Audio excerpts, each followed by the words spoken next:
Tuloy tayo kay Horse. Horse, pinanganak sa taong 1930, 1942, 1954, 1966, 1978, 1990, 2002, 2014, and 2026.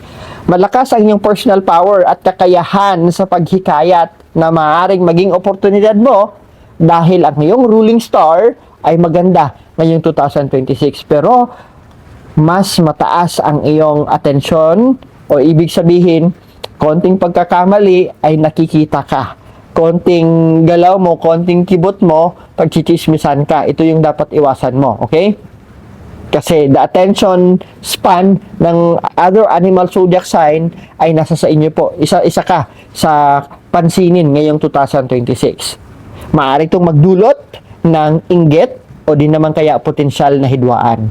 Kaya naman kung may mga plano ka, okay, huwag mo itong ipopost sa social media. Kung may mga achievement ka, keep it with yourself. Huwag mo na lang ipost sa social media o huwag mo itong i-announce.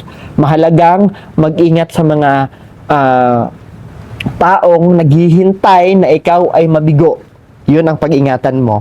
Ang mga hidwaang ito ay maaaring makaapekto sa iyong enerhiya at sa kalaunan sa aspeto ng pera at kayamanan kasi madidisappoint ka na to be productive.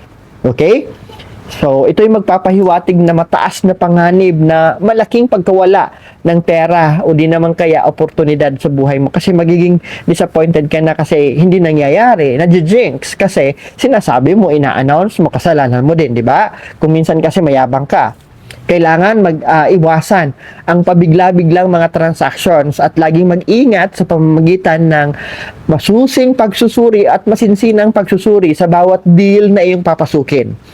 Kahit na ang taon ay paborable, even the year 2026 ay paborable sa iyo, you need to do steady movement, steady expansion. Hindi ito ang tamang taon para sa mga pabigla-bigla o drastic o di naman kaya radical na pagbabago sa karera o sa negosyo. And what I'm pointing out, Horse, hindi ito maganda if biglaan ka magre-resign o biglaan ka mag-shift ng career o di naman kaya biglaan maiisipan mo mag-branch out ka sa negosyo mo. Hindi ito maganda for that ugali. Kinakailangan you estimate muna your risk, pinagplaplanuhan ng maigi.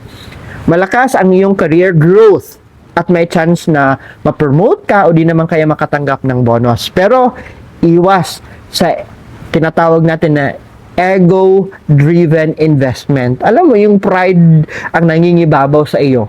So, iwasan nyo muna ito, ang mga pride chicken nyo.